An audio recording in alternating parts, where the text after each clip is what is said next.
Fin janvier 2023, Netflix a dévoilé un redesign épatant de son app mobile. Une véritable leçon de design qui vient replacer l'image de marque dans le haut du panier.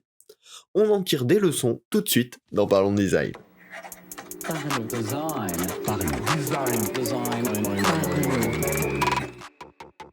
Parlons Design saison 6 est supporté par son partenaire privilégié, la KakatoS Academy. La nouvelle façon de se former au design.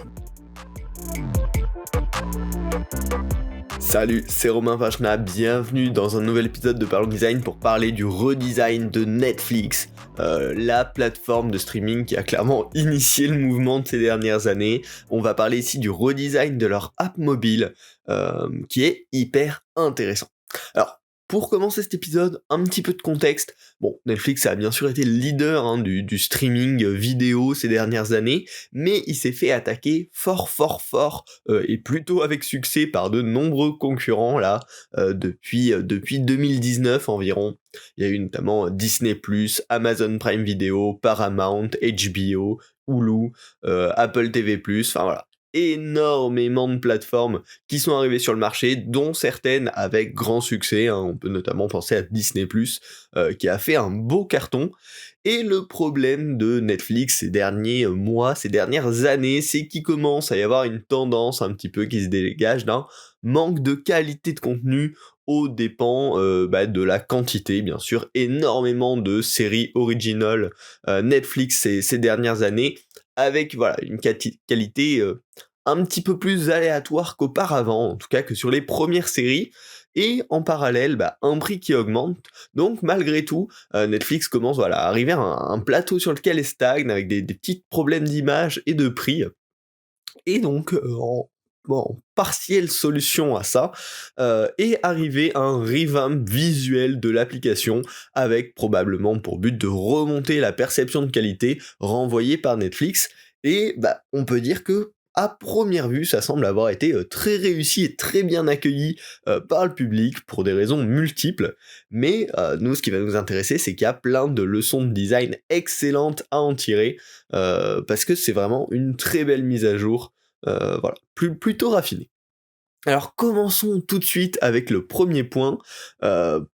Quel est le cœur de cette mise à jour ? Le premier point qui pour moi en fait une excellente réussite, c'est qu'en fait elle est restée hyper user-friendly. Pour deux raisons. Déjà, c'est uniquement du visuel. La navigation à l'intérieur de l'app a très peu changé, donc on dérisque totalement le fait que ce soit mal accepté par les utilisateurs. On garde les mêmes boutons aux mêmes endroits globalement, donc personne ne va être perdu, personne ne va être perturbé par ce changement.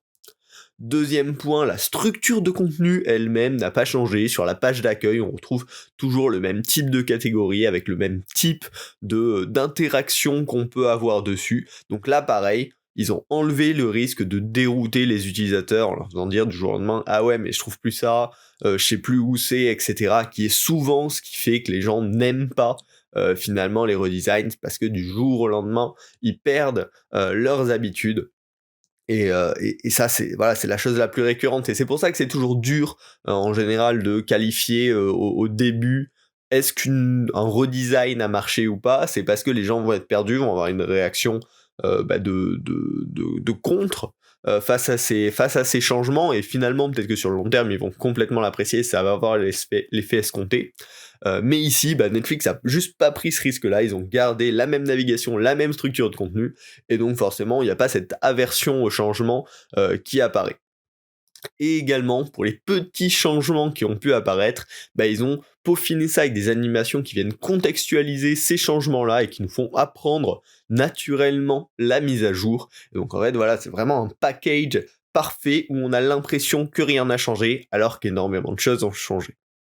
Également, le second point qui ont fait à mon sens que ça a été une belle réussite, c'est que c'est pas juste un MVP de qu'est-ce qu'on aurait pu faire si on avait voulu pousser ça plus loin, c'est vraiment un choix fort, un choix d'identité, une mise à jour bien finie jusqu'au bout, qui est venue apporter un résultat extrêmement fini, on va en parler dans quelques secondes.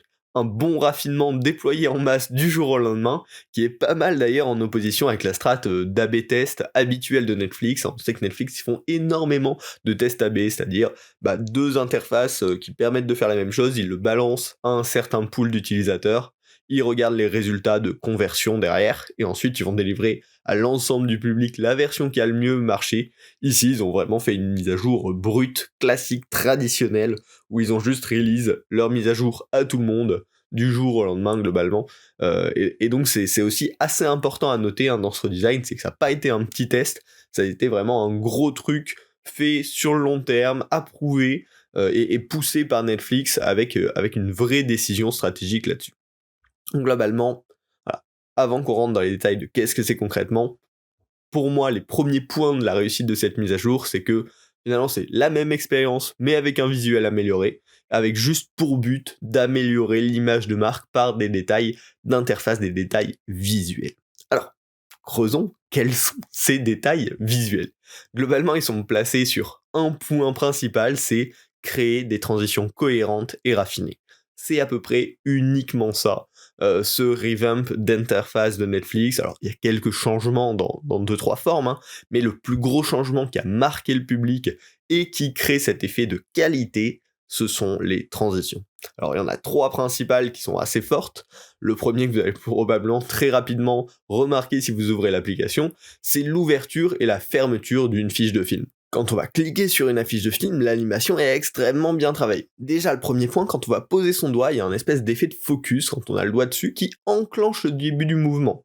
L'affiche va partir un petit peu en profondeur, comme si on appuyait dessus finalement. Et ce qui est intéressant, c'est que ce début d'appui n'est pas juste un effet sympa, mais il va enclencher le mouvement qui est à venir, c'est-à-dire l'ouverture de la couverture en plein écran qui va s'ouvrir et devenir le container qui va donner tout le détail sur le film ou sur la série.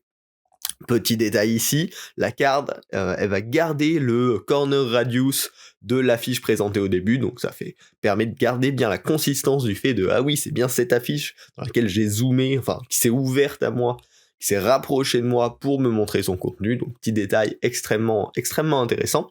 Et dans cette transition d'ouverture, vu qu'on change de type de contenu à l'intérieur, on passe d'une image pure à une carte qui va s'ouvrir avec la preview vidéo de la série, mais également la description des épisodes, etc.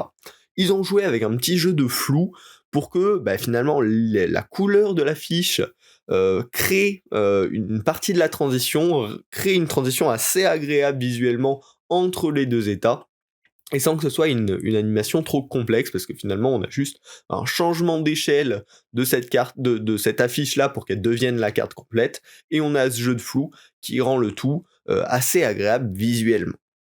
Donc c'est vraiment extrêmement bien travaillé. Également dans les petits détails dans ce sens-là, une fois que la carte est ouverte, on va pouvoir tirer, glisser notre doigt vers le bas pour refermer la carte, et on a vraiment l'animation de refermeture qui suit le doigt au fur et à mesure de la progression, ce qui rend le tout très sensible en fait, quand on appuie sur la carte, elle s'enfonce et puis elle rebondit, elle revient vers nous, et quand on la glisse vers le bas, elle va venir se refermer au fur et à mesure, et donc on ressent vraiment ce fait de l'affiche sensible presque, et du coup ce côté très haute qualité. C'est vraiment cette animation-là, un ensemble de petits détails visuels qui rendent l'animation sensible, cohérente et agréable. Dans la même veine, tout en haut sur l'accueil, ils ont les filtres pour vous dire je veux voir que les séries, que les films ou que certaines catégories. Et là pareil, dans ce petit filtre assez anodin finalement, ils ont été perfectionnés les animations, les transitions, pour que ça renvoie encore ce sentiment de haute qualité. Déjà quand on va le sélectionner, le tag sélectionné va se déplacer pour se placer en premier, et va faire disparaître les autres tags, et là on voit que chaque élément est animé individuellement de manière assez légère. On a ici aussi ce léger rebond quand on va cliquer, quand les éléments vont se déplacer, qui donne ce côté hyper vivant, hyper sensoriel. On a également du feedback haptique, donc le téléphone va taper un petit peu une fois qu'on sélectionne le filtre, ce qui permet déjà d'être sûr que ça ait bien été sélectionné, et qui renforce ce sens là de l'élément qui rebondit un peu, qui est très physique. Et on va aussi avoir une disparition on-scroll dans le header, avec une transition vers un fond flouté, qui crée aussi voilà, un rappel avec le jeu de flou qui est utilisé sur l'ouverture d'une affiche de film par exemple, et qui rend le tout voilà, vraiment travaillé dans la cohérence et dans la finesse. Encore une fois, des petits détails visuels qui rendent un filtre totalement anodin, assez fun, assez agréable à utiliser. Et enfin, le troisième point clé de cette mise à jour, hein, vous le voyez, c'est vraiment, ça ressemble à du détail, mais clairement, à l'usage, on se rend compte que ça la différencie des autres apps de streaming, parce que on se dit, waouh, ils ont pensé à tout, en fait. Ils ont pensé aux détails, et on va voir en fin de cet épisode pourquoi c'est d'autant plus important sur une app de streaming comme celle-ci. Et surtout, comment nous, on peut le réutiliser dans nos propres apps. Donc, le troisième point, c'est la navigation entre les tabs. Il y a 4 tabs en bas de l'application.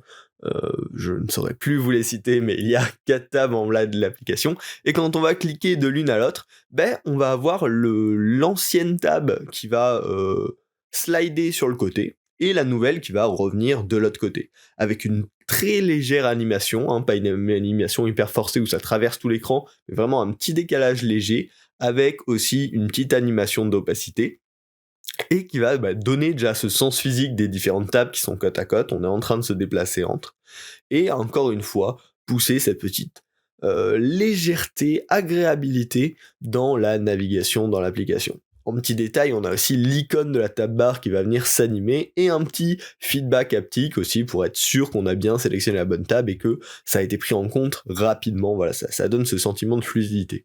Pareil, là encore, hein, c'est un usage du quotidien, on a rajouté une petite couche visuelle qui ne ralentit pas et qui montre un amour pour les détails, et finalement en créant cet amour pour les détails, euh, bah si on le fait dans l'application, ça sous-entend, entre guillemets, pour le public, qu'on le fait probablement aussi pour les films, pour les séries qu'il y a sur la plateforme.